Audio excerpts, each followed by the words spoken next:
Good morning to all.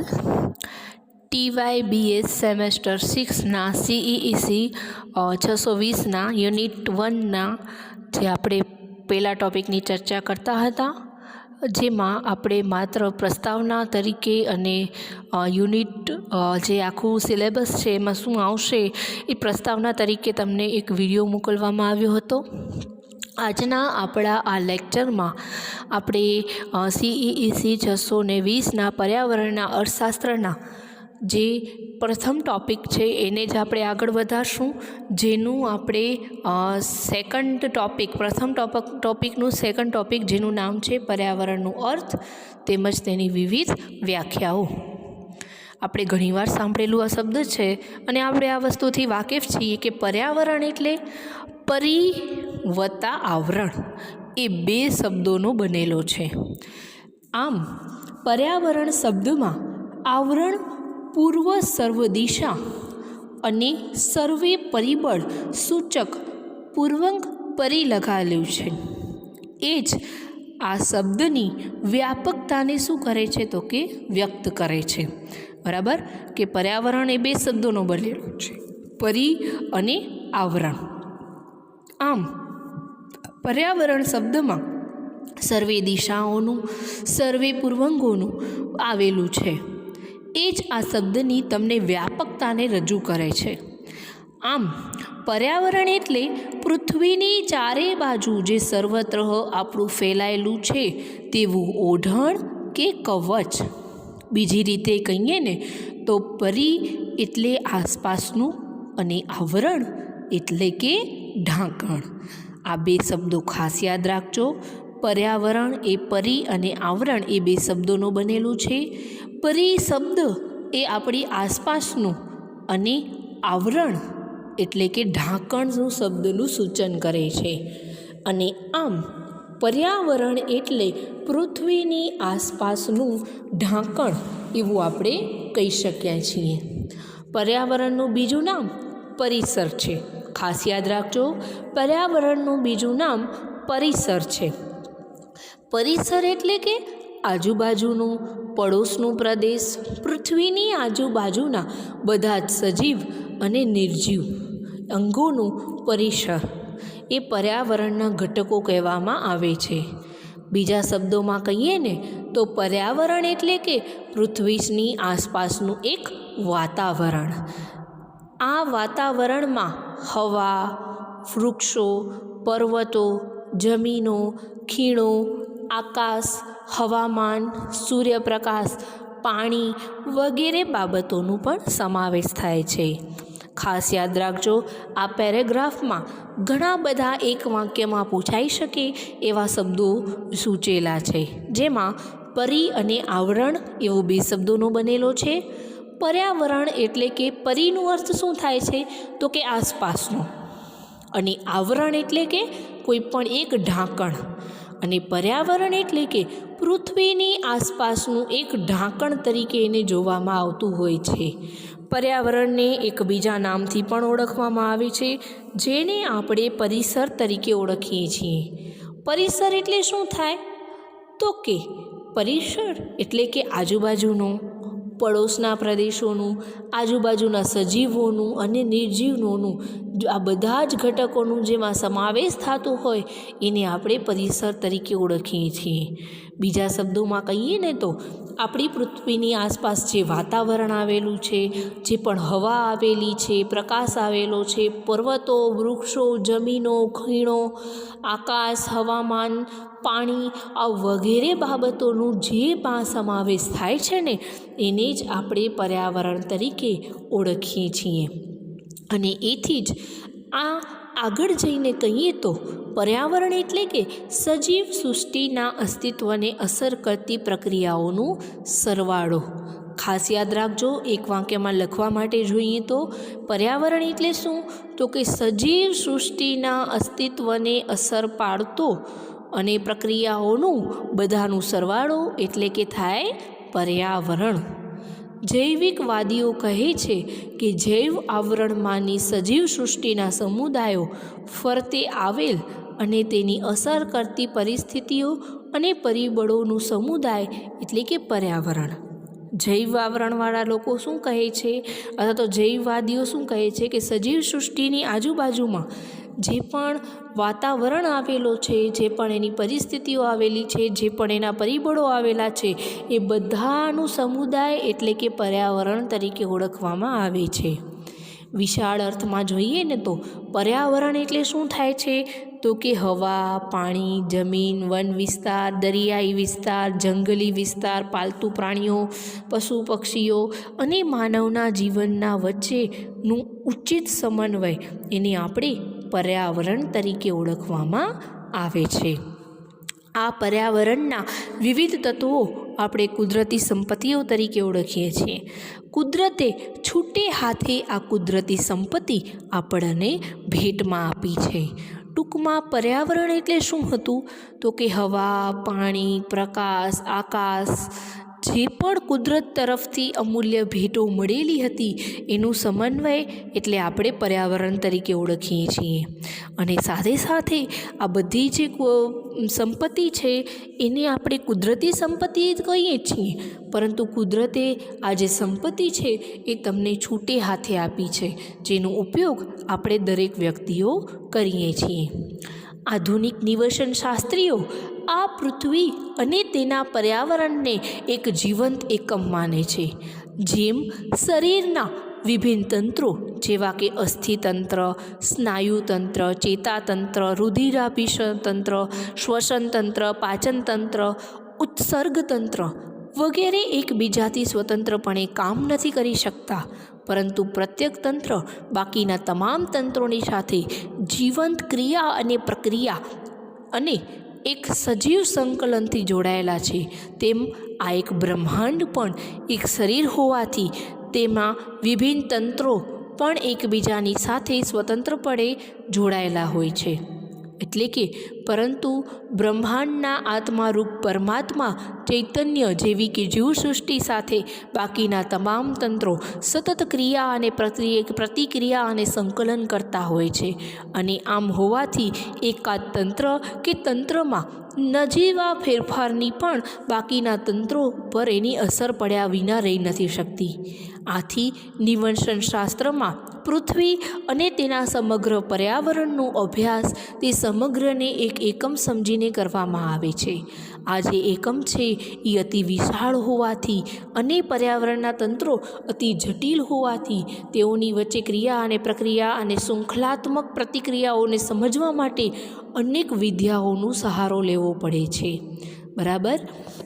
આધુનિક નિવસન શાસ્ત્રીઓ કહે છે કે જેમ શરીર માટે વિવિધ પ્રકારના તંત્રોની દરેક માનવીના શરીર માટે જરૂર હોય છે, એમ આપણા આ પર્યાવરણમાં પણ વિવિધ જે પણ ક્રિયાઓ થાય છે, પ્રક્રિયાઓ થાય છે, આ બ્રહ્માંડમાં જે પણ રચનાઓ થયેલી હોય છે, એ બધી જ વસ્તુઓ નાની બાબતથી કરી મોટામાં મોટા પર્યાવરણની બાબતને એ એકબીજાની સાથે જોડાયેલી હોય છે, શૃંખલા રચાયેલી હોય છે. અને એમાંથી કોઈ પણ એકમાં પણ જો કોઈ પણ જાતની સમસ્યા પેદા થાય છે તો એની અસર બીજા ઉપર થયા વિના રહી નથી શકતી. જો ઘણીવાર આપણે કહીએ ને કે અમુક પક્ષીઓ પશુઓ નાશ પામતા હોય છે, જો એ પશુ પક્ષીઓ તો નાશ પામે છે, પરંતુ એના ઉપર આધારિત જેટલા પણ જીવો હોય છે એનું જીવન શું થાય છે, ખોરવાઈ જાય છે. ઘણીવાર આપણે એવા કિસ્સાઓ સાંભળીએ છીએ કે જંગલોમાંથી પ્રાણીઓ શહેરો તરફ આવે છે અને લોકો ઉપર શું કરે છે, હુમલો કરે છે. આવું કરવાની એને જરૂરિયાત ક્યારે ઊભી થાય છે કે જ્યારે આપણે એના ઘર લઈ લીધા, આપણે એની જે ખોરાકો હતા એ ખોરાકો પણ માનવે પોતે લઈ લીધા છે. ત્યારે દરેક માનવી અત્યારે જેમ દરેક માનવી એકબીજા ઉપર આધારિત હોય છે, એવી જ રીતે અત્યારે દરેક જીવો પણ એકબીજા ઉપર આધારિત હોવાના કારણે એ પોતાનું ખોરાક, પોતાનું ઘર આ બધું શોધન કરવા માટે નીકળે છે. અને એટલા માટે જ કહેવામાં આવ્યું છે કે આખું જે પર્યાવરણ છે, આખું જે બ્રહ્માંડ છે, આખું જે આપણા પર્યાવરણની જે રચના કરવામાં આવી છે, એ રચના એ શૃંખલામાં જો કોઈ પણ જાતની ખલેલ પહોંચાડવામાં આવે ને તો એની અસર બીજા વસ્તુઓ ઉપર રહ્યા વિના રહી શકતી નથી. અને તો હવે આપણે આ પર્યાવરણના ખ્યાલને વધુ વિશિષ્ટ સ્પષ્ટ કરવા માટે સમતોલ પર્યાવરણનું મહત્ત્વ સમજશું અને એના સાથે સાથે આપણા અર્થતંત્રમાં જે આપણે આર્થિક વિકાસ પ્રાપ્ત કર્યો છે એ આર્થિક વિકાસ અને પર્યાવરણ વચ્ચે કેવા પ્રકારનો સંબંધ છે એના વિશેની ચર્ચા કરીશું. હવે મિત્રો, આજે આર્થિક વિકાસ અને જે પર્યાવરણ છે એ આપણા યુનિટ 1નો જ એક સેકન્ડ ટૉપિક છે. એટલે કે આજે આપણે યુનિટ 1નો ફર્સ્ટ ટૉપિક પૂરો કર્યો આ વિડીયોમાં. સાથે સાથે યુનિટ 1નો સેકન્ડ ટૉપિકની પણ શરૂઆત કર્યા જઈ રહ્યા છીએ. સૌથી પહેલો ટૉપિક છે આર્થિક વિકાસ અને પર્યાવરણ. આર્થિક વિકાસ અને પર્યાવરણ, યાદ રાખજો, એ બંને વચ્ચે વ્યસ્ત સંબંધ છે એમ માનવામાં આવે છે. આ માન્યતા મુજબ આર્થિક વિકાસ સાથે પર્યાવરણની ગુણવત્તા ઘટતી જાય છે. દાખલા તરીકે, વસ્તી વૃદ્ધિને લીધે જમીનની ફળદ્રુપતા અને ખનિજ સંપત્તિ ઘટતા જાય છે. પરંતુ આર્થિક વિકાસની અસર માત્ર નકારાત્મક જ હોય ને એમ માનવું ભૂલ ભરેલું છે. આર્થિક વિકાસની પ્રક્રિયા દરમિયાન વિજ્ઞાન અને ટેકનોલોજીની પ્રગતિના લીધે પર્યાવરણની ગુણવત્તા બગડી જ છે એવું ન કહી શકાય. પર્યાવરણની ગુણવત્તામાં સુધારો પણ થયો છે એમ આપણે કહી શકીએ છીએ.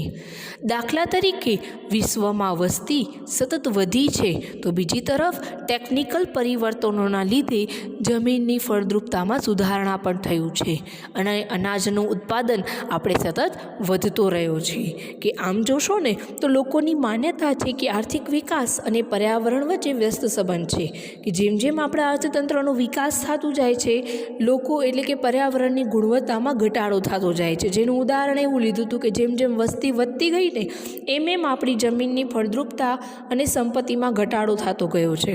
પરંતુ આ જે માન્યતા છે આર્થિક વિકાસ અંગેની, એ માન્યતા નકારાત્મક છે અને ઘણીવાર ભૂલ ભરેલી પણ છે. કારણ કે વિશ્વમાં જેમ જેમ વસ્તી વધી છે એમ વસ્તી વધવાની સાથે વસ્તીની ગુણવત્તામાં સુધારો આવવાના કારણે એ જ વસ્તીએ વિજ્ઞાન અને ટેકનોલોજીમાં એટલા બધા સુધારા કર્યા છે કે જમીનની ફળદ્રુપતામાં પહેલાં કરતાં વધુ વધારો આપણે કરી શક્યા છીએ. અને જેટલું ઉત્પાદન આપણે પહેલું કરતા હતા એના કરતાં વધુ ઉત્પાદન આપણે અત્યારે જમીનમાંથી પ્રાપ્ત કરી શક્યા છીએ. વિવિધ દેશોમાં આર્થિક વિકાસ અને પર્યાવરણના સંબંધ અંગે જે અભ્યાસો થાય છે તેનું મુખ્ય ઉદાહરણ એ છે કે પ્રદૂષણનું વક્ર ઉલટાવેલા યુ આકારનું હોય છે. એક વાક્યમાં પૂછાઈ શકે એટલે ખાસ ધ્યાન રાખજો કે વિવિધ દેશોમાં આર્થિક વિકાસ અને પર્યાવરણ અંગેના જે પણ અભ્યાસો કરવામાં આવ્યા છે એ અભ્યાસોમાં એક તારણ મળ્યું છે કે પ્રદૂષણ અને આર્થિક વિકાસનો જે સંબંધ છે એ હંમેશા ઉલટાવેલા યુ આકારનો હોય છે. એટલે કે સમાજમાં આવક નિમ્ન સ્તરે હોય છે અને સ્વાવલંબી ખેતી પ્રચલિત હોય છે, ત્યારે પ્રદૂષણ નહિવત હોય છે. કે જ્યારે સમાજની શરૂઆત થાય છે ત્યારે લોકોની આવક કેવી છે? નિમ્ન હોય છે. લોકોની જરૂરિયાતો પણ કેવી હોય? નિમ્ન હોય. અને ત્યારે સ્વાવલંબી એટલે કે હાથ દ્વારા ખેતી થવાના કારણે શરૂઆતના તબક્કામાં પ્રદૂષણ કેવું હોય છે? નહિવત હોય છે. પણ વિકાસના શરૂઆતના તબક્કાઓમાં ભારે અને પાયાના ઉદ્યોગોની સ્થાપના થતાં, એટલે કે ઉદ્યોગોની સ્થાપનામાં વધારો થતાં આખરે વિકાસના છેલ્લા તબક્કા સુધી જ્યારે આપણે પહોંચીએ છીએ ત્યારે પ્રદૂષણો નિયંત્રણ કરતી પદ્ધતિઓ અમલમાં આવે છે અને ઉદ્યોગ કરતાં સેવા ક્ષેત્રનું પ્રમાણ વધતો જાય છે અને ત્યારે પ્રદૂષણ ઘટે છે. બરાબર, આપણે શરૂઆતનો જ્યારે આપણા અર્થતંત્રની શરૂઆત હોય છે ત્યારે લોકોની આવક નિમ્ન સ્તરી હોવાના કારણે, લોકો વધુને વધુ ખેતી સાથે જોડાયેલા હોવાના કારણે ત્યારે આપણું પ્રદૂષણ નહિવત હોય છે.